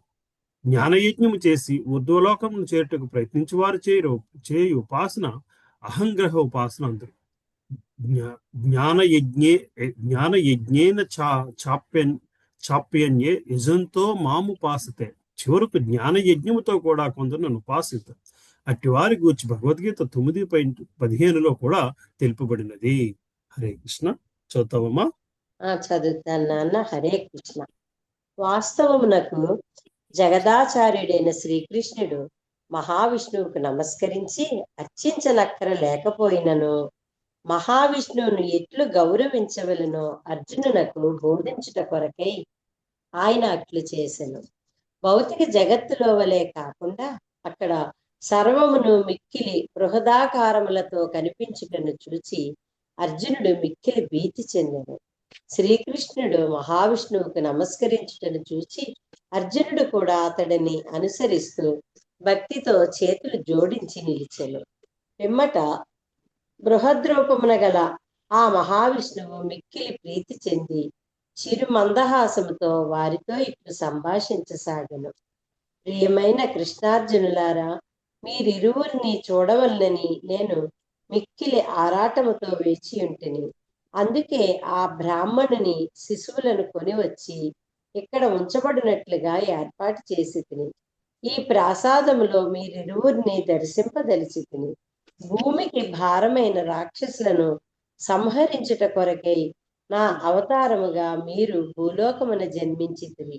అట్టి దుష్ట రాక్షసులందరినీ వధించిన పిమ్మట దయచేసి మీరు తిరిగి నన్ను చేరుకొనుము. మీరిరువురును నరనారాయణుల అవతారములు. మీరు స్వయం సంపూర్ణులైనను శిష్ట రక్షణ కొరకు శిక్షణ కొరకు ముఖ్యముగా భూలోకములో ధర్మ సంస్థాపన చేసి శాంతి సౌభాగ్యములు కొనసాగేలా వాస్తవమైన ధర్మమును జనులకు బోధిస్తున్నారు. దానిని అనుసరించి ప్రపంచ జనులు శాంతి సౌభాగ్యములతో జీవించగలరు. హరే కృష్ణ. నాన్న సరే సరే. ఇంకెవరున్నారమ్మా? నెక్స్ట్ సుధామాతాజీ, భారతీ మాతాజీ లేరు. పద్మావతి మాతాజీ చదవండి. హరే కృష్ణ ప్రభుజీ. కృష్ణార్జునుడు పిదప మహావిష్ణువుకు మరల నమస్కరించి బ్రాహ్మణ సంతానమును తీసుకొని ఏ మార్గము ద్వారా తాము ఆధ్యాత్మిక జగత్తులో ప్రవేశించారో తిరిగి అదే మార్గంలో ద్వారకకు చేరుకున్నారు. తరువాత వారు బ్రాహ్మణునికి యథారూపంలో పుత్రులను సమర్పించారు. కృష్ణానుగ్రహంతో దివ్యలోకాన్ని సందర్శించిన తరువాత అర్జునుడు పరమ విస్మితుడయ్యాడు. ఈ భౌతిక జగత్తులో ఏదైనా ఐశ్వర్యం ఉన్నదో అంత భగవంతుని నుండే ఉత్పన్నమైనదని కృష్ణానుగ్రహంతో అతడు అర్థం చేసుకోగలిగాడు. భౌతిక జగత్తులో ఒక వ్యక్తి యొక్క ఐశ్వర్యయుత స్థితి కేవలము కృష్ణానుగ్రహము వలననే కలుగుతుంది.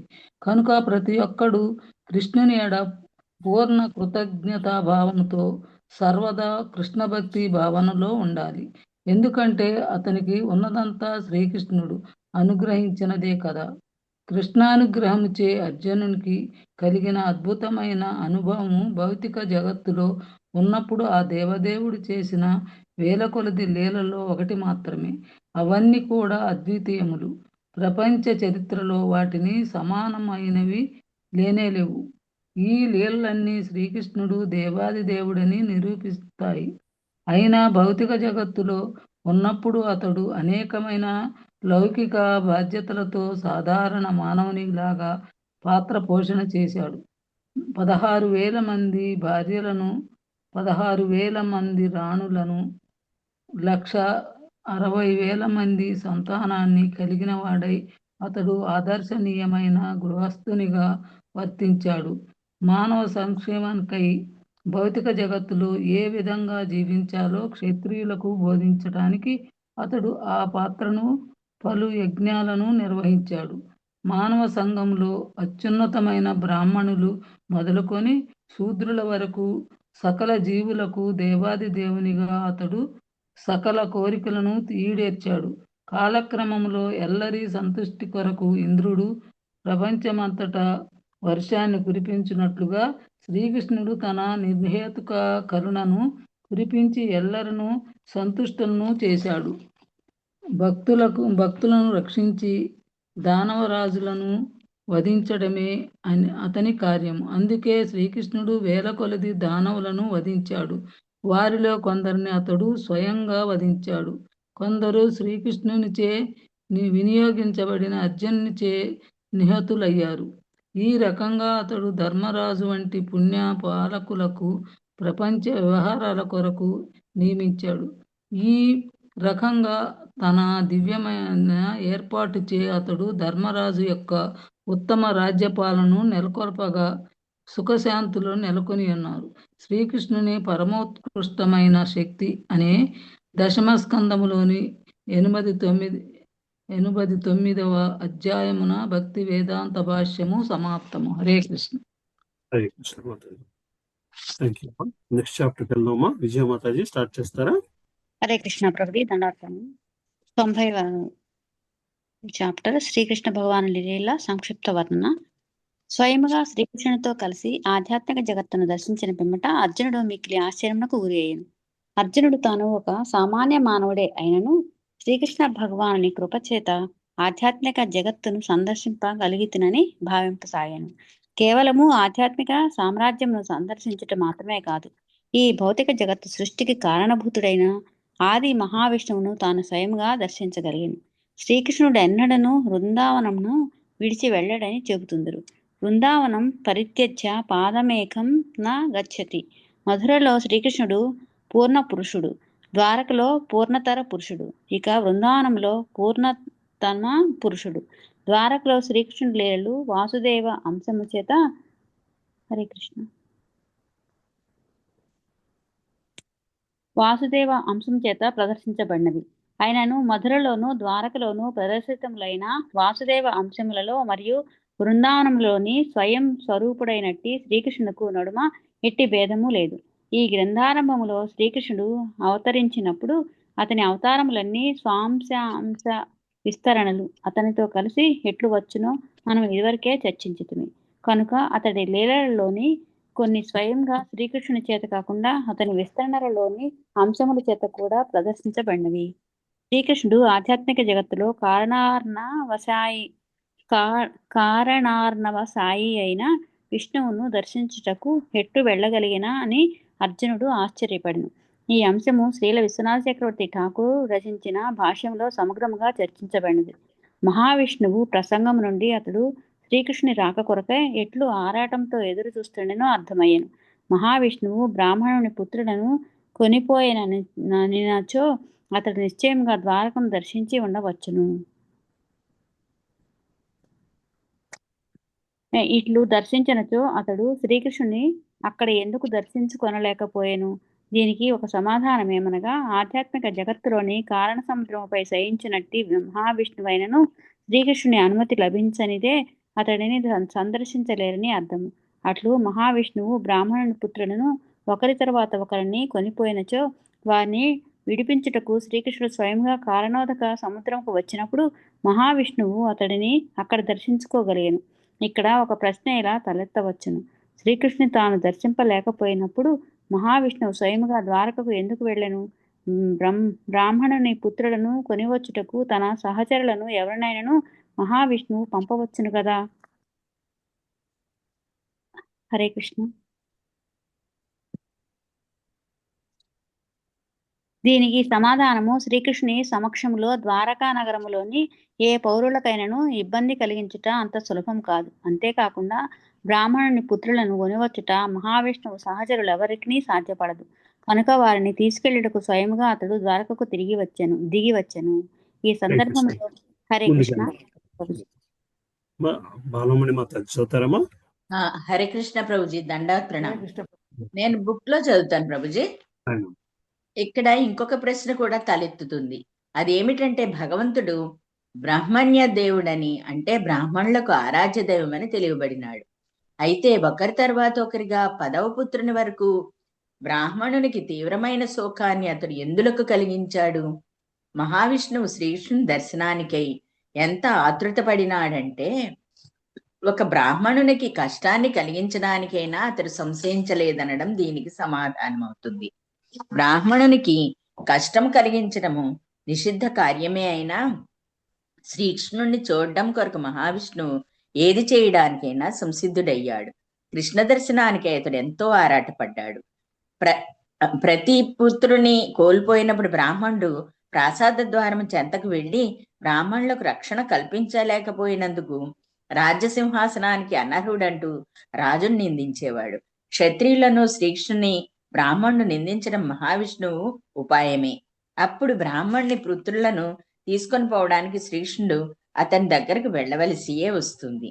అయినా ఇక్కడ ఇంకొక ప్రశ్న తలెత్తుతున్నది. మహావిష్ణువు శ్రీకృష్ణుని చూడజాలకపోతే కేవలం బ్రాహ్మణుని పుత్రులను తీసుకొని రావడానికి శ్రీకృష్ణుడు అతని దగ్గరకు వెళ్ళవలసిన అవసరం ఏమిటి?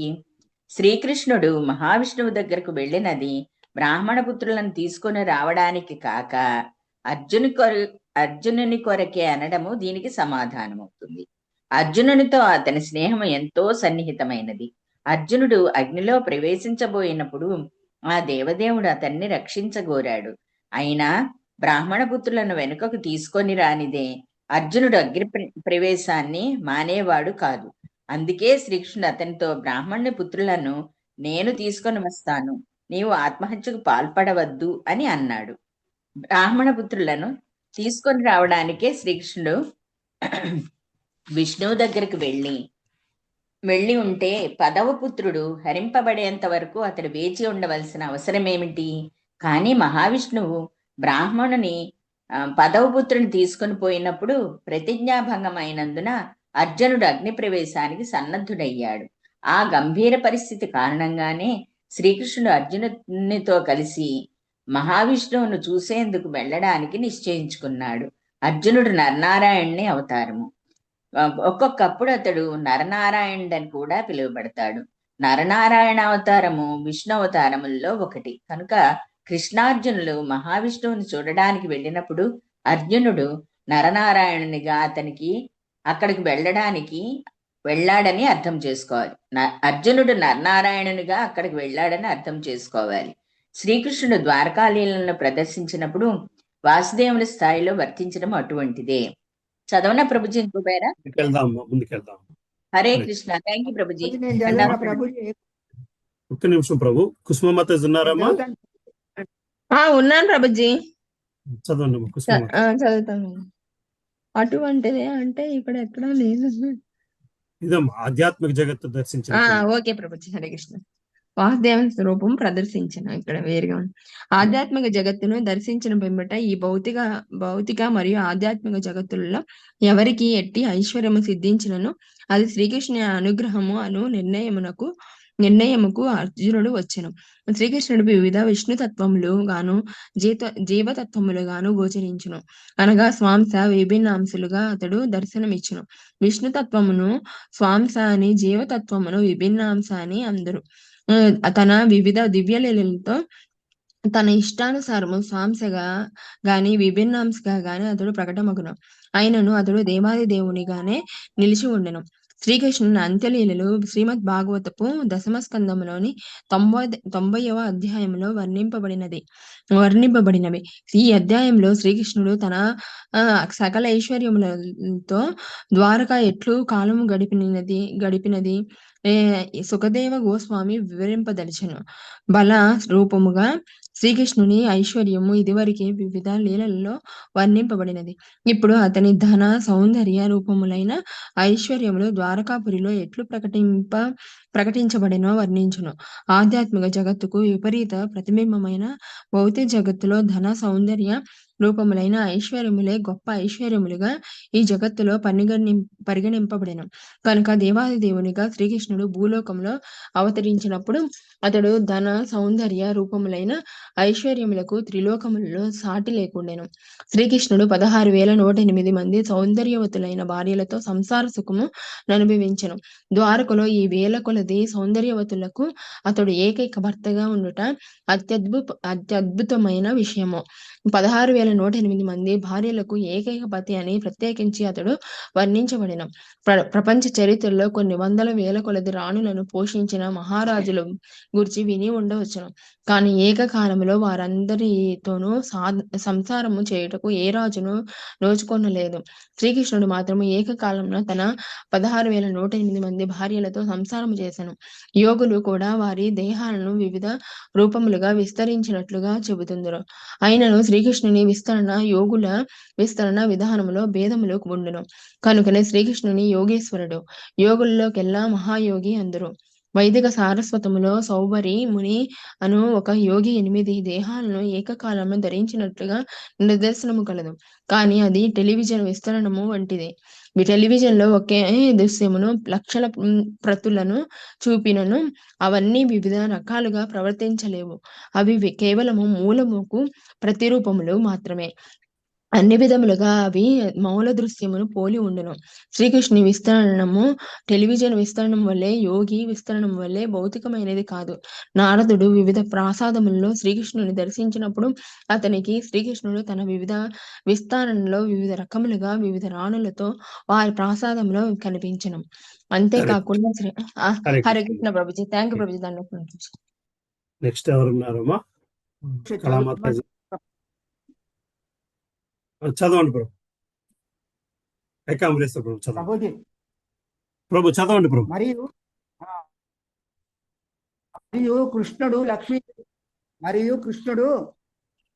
లక్ష్మీదేవి మహావైభవంగా ద్వారకా నగరములో జీవించేవి లక్ష్మీదేవియే తక్కిన కృష్ణుని రాణులందరూ ఆమె విస్తరణములు. అందుచే కృష్ణుని వంశాధిపతి అయిన కృష్ణుడు లక్ష్మీ దేవితో సంపూర్ణ విభవముతో ఆనందముగా రాణులు నిత్య యౌవన సుందరులను మనుమలను మునిమల కూడా 6 నుంచి 20 సంవత్సరాల మధ్య వయస్సు గల ఉండేది. ప్రభు అస్సలు వాయిస్ వినబడట్లేదు ప్రభు. నాకు నటించు మెరుపు తీగల వలె దర్శనం అస్సలు వినబడట్లేదు ప్రభు నాకు. మిగతా వాళ్ళకి వస్తుంది, వారు సర్వదా కట్ అయిపోతుంది ప్రభు వాయిస్. హరే కృష్ణ ప్రభు. అస్సలు వాయిస్ రావట్లేదు.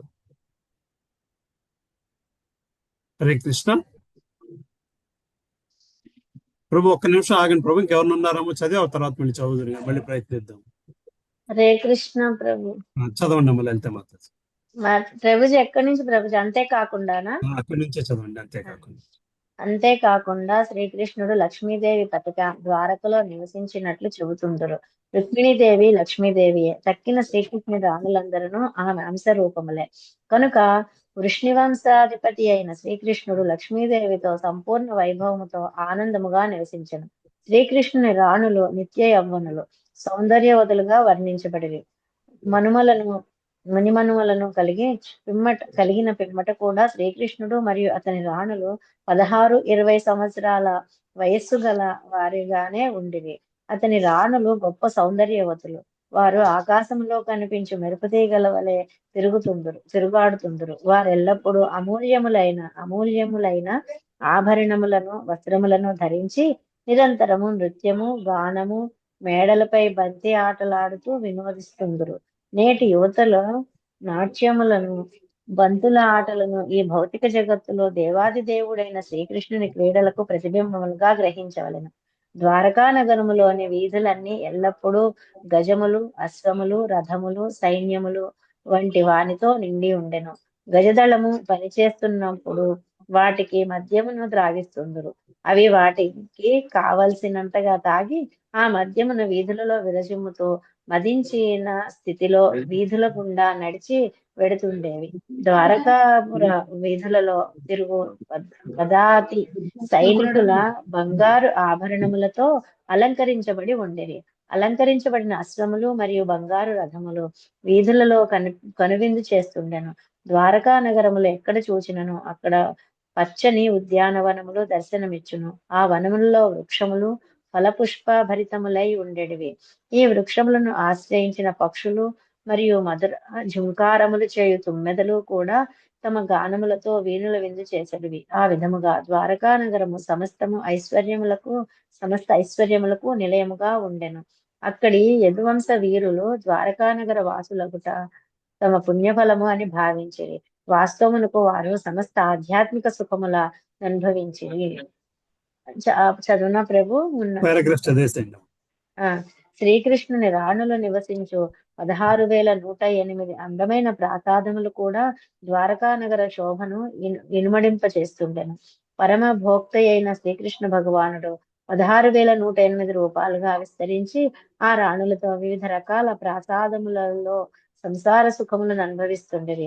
ప్రతి ప్రాసాదంలోనూ అందమైన ఉద్యానవనములు, సరస్సులు కలువు. సరస్సులలోని స్ఫటికములకు వలె స్వచ్ఛములైన జలములతో నీలి, పసుపు, తెలుపు, ఎరుపు రంగుల తామర పువ్వులు పూస్తుండెను. ఈ పువ్వుల పుప్పొడి గాలికి పరిసర ప్రాంతములలో వెదజల్లబడుతుండెను. సరస్సులలో అందమైన హంసలు, బాతులు, పొంగలు మధుర స్వరమును చేస్తూ విహరిస్తుండేవి. కొన్నిసార్లు శ్రీకృష్ణ భగవానుడు తన రాణులతో సహా ఆ సరస్సులలోకి లేక నదులలోకి దిగి అమితానందముతో జల క్రీడలాడుతుండెను.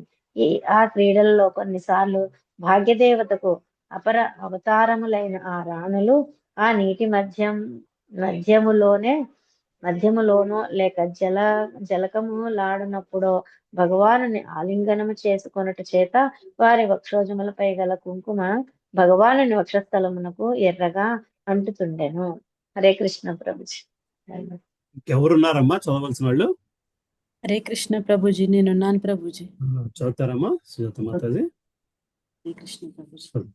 నిరాకారవాదులు ఆధ్యాత్మిక జగత్తులో ఇట్టి విభిన్న రకముల సుఖములు కలవని విశ్వసింపలేరు. కానీ ఆధ్యాత్మిక జగత్తులో ఇట్టి వాస్తవిక నిత్యానందభరితమైన అనుభూతులు సంభవమని నిరూపించుట కొరకే శ్రీకృష్ణ భగవానుడి ఈ భూమిపై అవతరించి ఆధ్యాత్మిక జగత్తు జీవిత ఆనందానుభూతులకు దూరము కాదని ప్రదర్శించెను.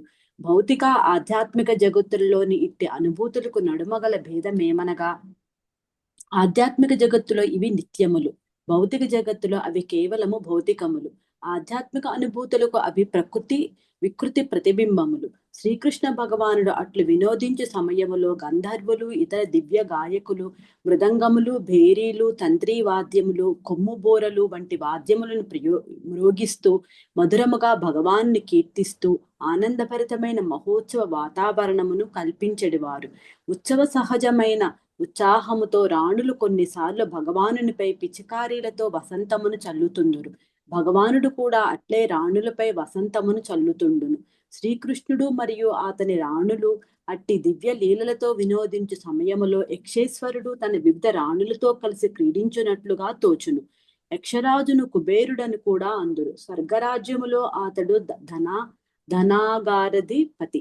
అట్లు వసంతముతో తడిసిన శ్రీకృష్ణుని భార్యల వక్షోజములు, ఉరువులు 1000 రెట్లు మరింత అధిక శోభాయమానములుగా కనిపించును. వారి సుదీర్ఘ కేశములు వారి శరీరాంగమును అలంకరించును. అట్టి సమయములో వారి కురుల నుండి పూలు జారిపడుతుండెను. శ్రీకృష్ణుడు అట్లు వారిని చిరాకు పడినట్లుగా నటించినప్పుడు వారు వెంటనే అతడిని సమీపించి అతని చేతిలోని పిచికారిని లాక్కొనుటకు ప్రయత్నించుదురు. వారు అట్లు సమీపించగానే భగవానుడు వారిని ఆలింగనము చేసుకొనివాడు. అట్లు ఆలింగనము చేసుకోబడిన రాణులలో కామోద్రేకము కనిపించును. అట్టి అద్భుతమైన ఆధ్యాత్మిక ఆనంద వాతావరణమును సృష్టించును.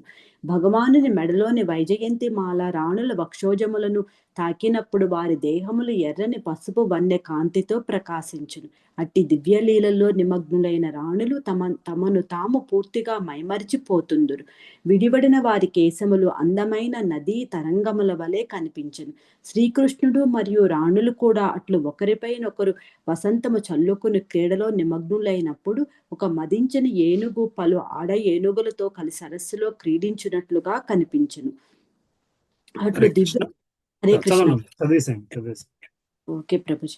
అట్లు దివ్యక్రీడలో మునిగి తేలిన పిమ్మట రాణులు మరియు శ్రీకృష్ణుడు నీటి నుండి వెలుపలకు వచ్చి వారి దేహములపై గల విలువైన తడి వస్త్రములను గాయకులకు నర్తకులకు దానము చేస్తుందరు. అట్టి గాయకులు నర్తకులు ఆ సందర్భములలో రాజులు రాణులు దానము చేయి విలువైన వస్త్రములను ఆభరణములను కాకుండా మరెట్టి ఆదాయమును కలిగి ఉండేవారు కాదు. సమాజమంతయు ఒక చక్కటి ప్రణాళిక ప్రకారముగా ఏర్పడుట చేత బ్రాహ్మణ క్షత్రియ వైశ్య శూద్రులు అనే విభిన్న వర్గముల వారి జీవనోపాధులకు ఎట్టి ఇబ్బంది లేకుండెను. సంఘములోని వివిధ వర్ణముల నడుమ ఎటువంటి పోటీ ఉండదు. ఒక వర్గం వారు చేయు వృత్తిలో ఇతర వర్గముల వారు పోటీకి వచ్చే అవకాశం లేకుండానట్లుగా నిజమైన వర్ణాశ్రమ వ్యవస్థ ఏర్పాటు చేయబడినది. హరే కృష్ణ ప్రభుజీ. Thank you Prabhuji. హరే కృష్ణ ప్రభుజీ. దండవత్ ప్రణాం ప్రభుజీ. నేను చదవలేదండి, చదవమంటారు. ఈ విధముగా శ్రీకృష్ణ భగవానుడు తన 16,108 మంది రాణుల సహచర్యమును ఆనందిస్తుండెను. మాధుర్య భక్తి ద్వారా భగవానుని సేవించగోరు భక్తులు శ్రీకృష్ణుని రాణుల స్థితికి ఉద్ధరించబడుదురు. శ్రీకృష్ణుడు కూడా తన ప్రేమానురాగములతో వారు అతనికి మరింతగా ఆకర్షితులయ్యేలా చేస్తుండెను. శ్రీకృష్ణుడు ప్రేమ స్వరూపుడైన భర్త వలె అతని చిరుమందహాసముతో ఆలింగనము చేసుకొనుచు ఎల్లప్పుడూ వారిని తన పట్ల ఆకర్షితులయ్యేలా చేసుకొనును.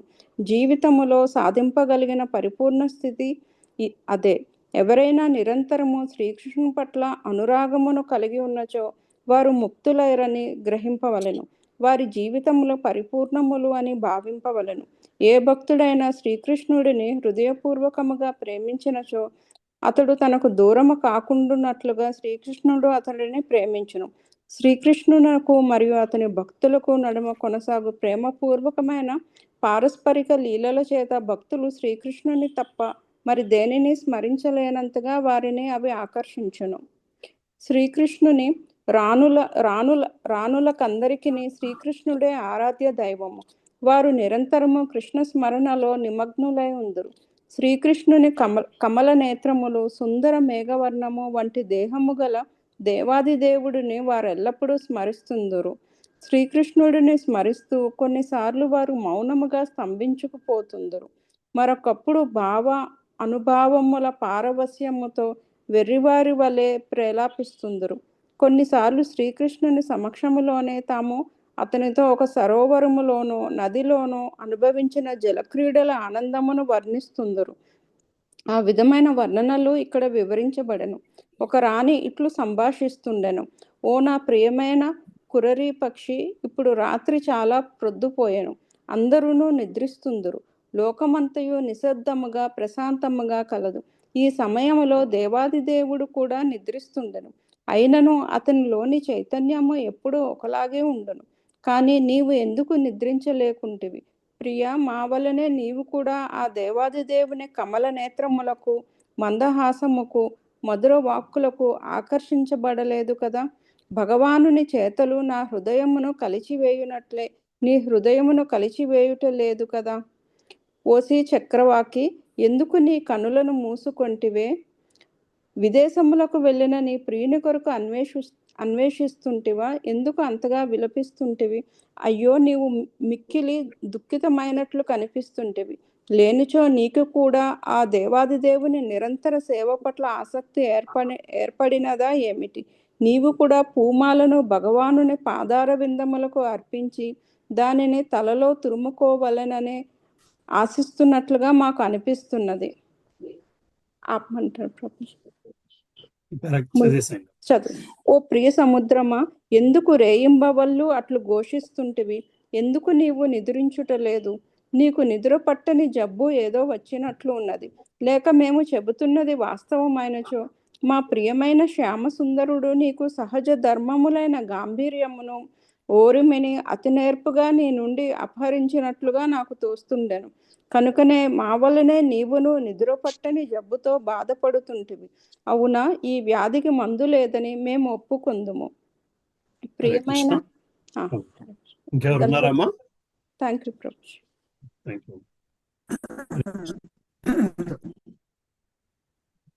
వాయిస్ వినబడడం లేదు కదా ప్రభుజీ? ఇప్పుడు ట్రై చేయండి ప్రభు.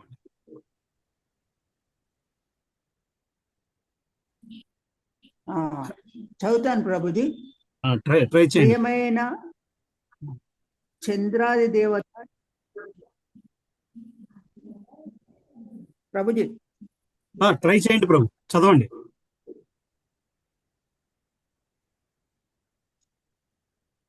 చదవండి ప్రభు. వెళ్ళిపోయిందమ్మా వాయిస్. చంద్రాది దేవత చీకటిని పారద్రోజాలంతా పాల్చని లేక నా వలనే నీవు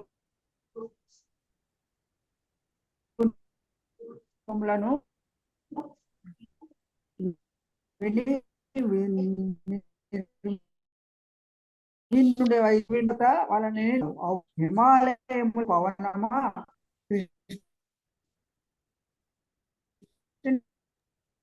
అసలు రావట్లేదు ప్రభు, బ్రేక్ అయిపోతుంది ప్రభు. హరే కృష్ణ. ఇంకెవరు ఉన్నారమ్మా చదవాల్సిన వాళ్ళు? హరే కృష్ణ ప్రభుజీ, నేను ఇప్పుడే వచ్చాను. సారీ ప్రభుజీ, నాకు ఏమైనా అవకాశం ఇస్తారా? చదవండి అమ్మా, భలేవారే చదవండి. సార్ నాకు పేజీ నెంబర్ చెప్పరా సార్ ప్రభుజీ? స్క్రీన్ మీద కనబడుతుంది, అది నేను చదవచ్చు. లేదా పేజ్ నెంబర్ అంటే 877. అది 6వ స్కందమే. ఇది కృష్ణ బుక్. సరే సరే ప్రభుజీ, ఇక్కడ చదువుతాను ప్రభుజీ. ప్రియమైన చంద్రాది దేవత, నీవు అత్యంత తీవ్రమైన క్షయ వ్యాధితో బాధపడుతున్నట్లుగా కనిపిస్తుండెను. అందుకే రోజు రోజుకి చిక్కి శల్యం అవుతుంటివి. ఓ ప్రభు, చీకటిని పారద్రోలలేని లేత కిరణముల వలె నీవు మిక్కిలి క్షీణించి కనిపించుచుంటివి. లేక మా వలనే నీవును నా ప్రియమైన శ్యామసుందరుని అద్భుతమైన మధుర వాక్కులను విని స్తంభించితివా? ఈ తీవ్ర ఆవేదన కారణము చేత నీవు అంత గంభీరంగా కనిపిస్తుంటివి. అవునా? హిమాలయముల మీదుగా వీచు ఓ పవనమా, శ్రీకృష్ణుని సమాగమనమును కోరునట్లుగా మా కామమును పెంపొందింపజేసి మమ్ములను బాధించుటకు మేము మీకేమి అపరాధము చేసితిమి? ఇప్పటికే ఆ దేవాది దేవుని కఠిన స్వభావము చేత మా హృదయము గాయపడినదని నీవు ఎరగవా? ప్రియమైన హిమాలయ పవనమా, మేము ఇదివరకే దయనీయ స్థితిలో ఉంటిమని విషయమును ఎరుగుము. అట్టి మమ్ములను మరింతగా గాయపరచనక్కరలేదు. ఓ మనోహర మేఘమా, అందమైన నీ దేహఛాయ మా శ్యామసుందరుని దేహఛాయను పోలి ఉండెను. కనుక నీవు నా ప్రభువు అయిన యదుకుల నాథునకు మిక్కిలి ప్రియమని భావిస్తుంటిని. అతనికి ప్రియమగుట చేత నీవును మావలే ధ్యాన నిమగ్నుడివై ఉంటివి. నీ హృదయము శ్యామసుందరుని కొరకే ఆరాటు పడుతుందని నేను ఎరుగుదును. అతని దర్శనము కొరకు మిక్కిలి ఆరాటముతో నీవు ఎదురు చూస్తున్నట్లుగా కనిపిస్తుండెను. అందుచేత నా కన్నుల నుండి నీరు ప్రవహిస్తున్నట్లుగానే నీ కన్నుల నుండి కూడా నీరు ప్రవహిస్తుండెను.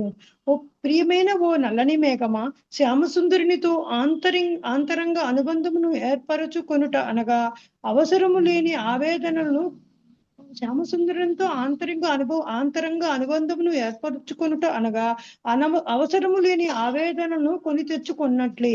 లేనిచో మేము మా గృహములలో ప్రశాంతంగా ఉండేది వారము. చదవాల ప్రభుజీ? సాధారణంగా తెల్లవారుజామున కోయిలలు కూతులు వినిపిస్తుండెను. శ్రీకృష్ణుని రాణులు ఆ కోకిల కూతును వినగానే దానితో ఇట్లు పలుకుతుందురు. ప్రియమైన కోకిల, నీ కంఠస్వరము మిక్కిలి మధురమైనది. నీవు కూయగానే మాకు మా శ్యామసుందరుని స్వరము గుర్తుకు వచ్చును. ఎందుకనగా నీ స్వరము అతని స్వరమును ప్రతిబింబించును. మేము నీ స్వరము అమృతముతో నిండినిదిగా అంగీకరించవలెను. ప్రియుల నుండి వియోగముతో ఇంచుమించు మృతప్రాయులైనట్టి వారికి కూడా ఆ స్వరము పునరుజ్జీవ చేయగలిగేలా శక్తివంతమైనది. కనుక మేము నీకు మిక్కిలి కృతజ్ఞులము. మేము నిన్నెట్లు స్వాగతించవలెను, ఎట్లు సేవించుకోవలెను ఎరుక లేకుంటుమి. శ్రీకృష్ణుని రాణులు అట్లు పలుకుతూ పర్వతమును చూచి ఇట్లు అంటుందురు. ప్రియమైన పర్వతమా, నీవు గొప్ప ఉదారుడువు. నీ గురుత్వ శక్తి చేతనే ఈ భూమి నిలిచి ఉండెను. నీవు నీ కర్తవ్య పాలనను శ్రద్ధగా చేస్తుండట చేత నీవు అచలుడెవు, గంభీర స్వభావమును కలిగిన వాడువు. కనుక నీకు ఇటునటు చలించుట ఎట్లో తెలియదు, ఏమీ పలకవు. ఎప్పుడునూ ఏదో ఒక ఆలోచనలో నిమగ్నమైనట్లుగా కనిపించుదువు. అది మిక్కిలి గంభీరమైన ముఖ్యమైన ఆలోచన అయి ఉండవలెను. కానీ మేము నీ ఆలోచన ఏమిటో ఊహించలేకుంటిమి. మేము మా ఉన్నత వక్షోజములపై శ్యామసుందరుని పాదములను నిలుపుకోదలిచినట్లుగానే నీవును నీ ఉన్నత శిఖరములపై ఆ భగవానుని పాదములను నిలుపుకోవలనని ఆశించదవు. సరే, ఆగుదామా ఇక్కడ? Thank you Prabhuji, thank you Prabhuji. Hare Krishna. ఇంకెవరున్నారమ్మా? సరే, ఎవరు లేకపోతే ఇక్కడ ఆపుదాము. ఇది 10 పేజీలో నెక్స్ట్ వీక్ చదువుకుందాము, ఏం కాదు. Okay, and then will continue discussion next week. అయిపోతుంది, ఆ నెక్స్ట్ వీక్ మనం స్టార్ట్ చేసుకుందాం. నెక్స్ట్ వీక్ 6ని అయిపోతుంది. 6ని అయిపోతే 13 నుంచి మనము చైతన్య చరితామృతం స్టార్ట్ చేస్తాం. ఈశోపనిషత్తు కొంచెం కష్టంగా ఉన్నట్టు అనిపించింది నాన్న. రాత్రి క్లాస్ మొదలైంది. ఈశోపనిషత్తు మిగతా అయిపోయినాయా? ఉపదేశామృతము ఉపదేశామృతమే అయ్యింది. ఎగ్జామ్ అవ్వలేదు మాకు. భక్తి రసామృతం సింధు అవ్వలేదా? ఎగ్జామ్ కూడా అవ్వలేదు ప్రభు. ఉపదేశామృతం అది జరగాలి. ఇంకా భక్తి రసామృతం సింధు ఈశోపనిషత్తు ఉంది. ఈ భక్తి రసామృతం సింధు అన్నిటికంటే కష్టం. ఈశోపనిషత్తు నాకు రాత్రి వింటుంటే ఇదే మరొకసారి చదవడం అర్థం అవుతాయి అనిపించింది. ఈశోపనిషత్తు 2 కలిపి ఒకటే యూనిట్ పెడతారంట.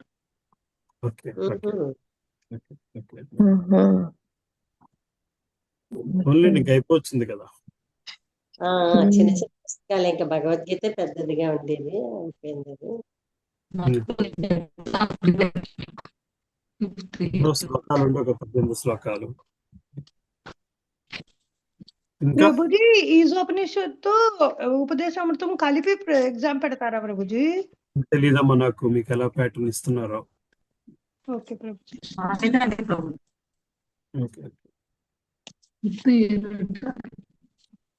మాకు యాక్చువల్ గా చెప్పడం అయితే ఉపదేశామృతం క్వశ్చన్ 26 పెడతామన్నారు ప్రభు. మరి విషయం చెప్పలేదు. మీరు వస్తున్నారమ్మా క్లాస్ కి కుసుమామాతాజీ? వస్తాను ప్రభు. బాబుకి ఎగ్జామ్ ఉందనే విషయం తెలియదు, నేను ఇప్పుడే తెలుసుకున్నాను. బాబుకి ఎగ్జామ్ ఉందా రేపు?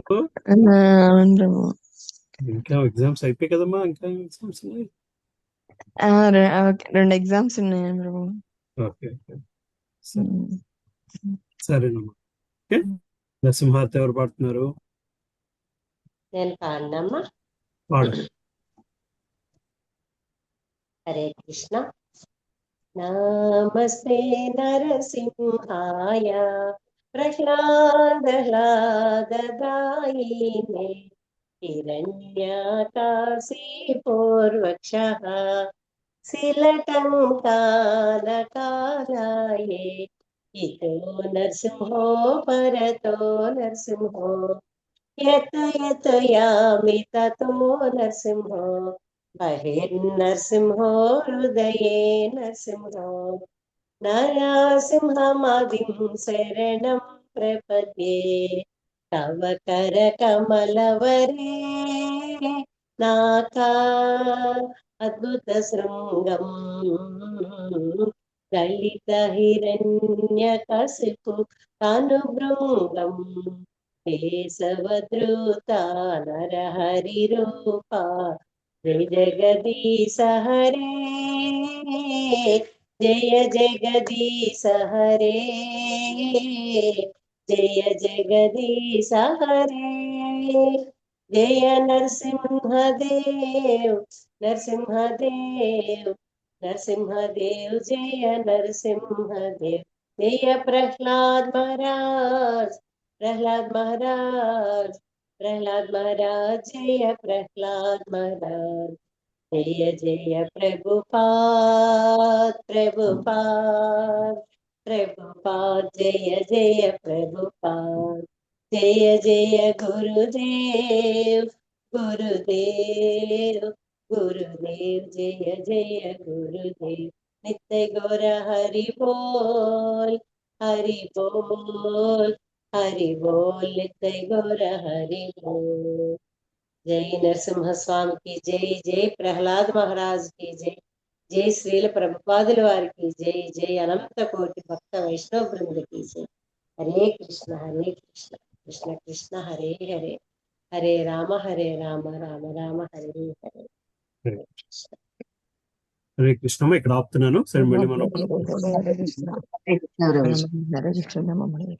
Hare Krishna Prabhuji. Thank you Prabhuji. Thank you Prabhuji. Hare Krishna Prabhuji. Thank you Prabhuji.